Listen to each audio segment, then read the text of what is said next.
meanwhile, while we're busy getting EDS happy and putting things in the product that really only EDS wants, very specific things to EDS, this little startup called BladeLogic comes along and starts beating us in deals.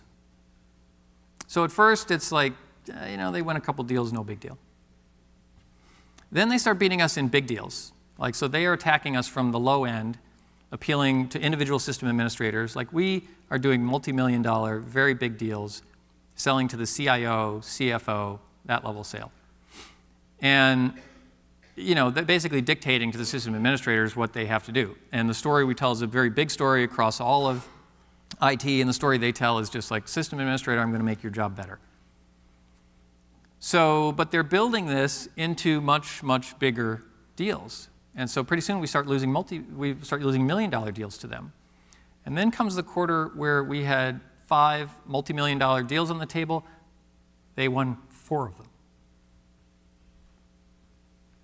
Holy shit. We can edit that out, right? So all hands on deck again. Mobilize the whole company into an effort we call Kill Bill. Everybody remembers the Kill Bill movies were coming out about them. And we have to completely revamp our current product plan, which was all about making our existing enterprise customers happy and adding other stuff to the product and sort of going with what our strength had been, which is the big top-down deal. And so, asked the engineering management team. I was CTO at the time, I wasn't running engineering. I asked the engineering management team, okay, can we get this done? Because literally, you can't go losing 4 out of 5 multi-million-dollar deals and stay in business very long. So, we need to do something right now. So the engineering team comes back and just says, it can't be done.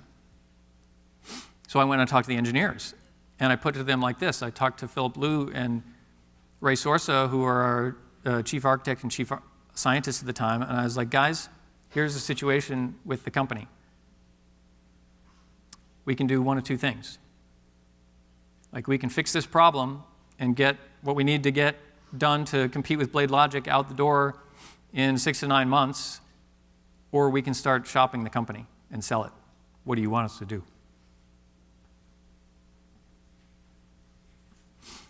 So they said they thought they could get it done, which they did.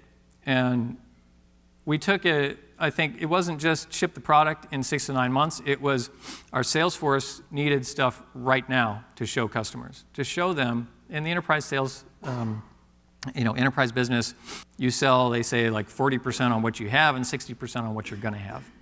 So we immediately, within the next month or 2, we put together demos, prototypes, show people, here's what's coming. Here's what's coming. And you'll get this plus all of the bigger stuff that we have already been selling you, which you like, right? Which is the longer term. Think long term, but you don't have to sacrifice short term to do it. So the short story is we get it done. We completely revamp the product. We do the impossible in about 9 months, and we start winning deals again. So I took a couple lessons from that, and lesson 1 was, again, you don't believe what people, experts, either from LoudCloud, our business development team, or in this case, our engineering management team. Don't believe what people tell you. You've got to dig yourself and find out the answer. And inspired people can do far more than you or they would ever think. And then the second lesson I took away was you really have to walk and chew gum at the same time. It was all hands on deck to fix the EDS problem, but there's no reason we couldn't have carved off a couple guys to start developing the features that we needed to compete with BladeLogic much, much earlier than we did. And that would have saved us a lot of whiplashing in the company.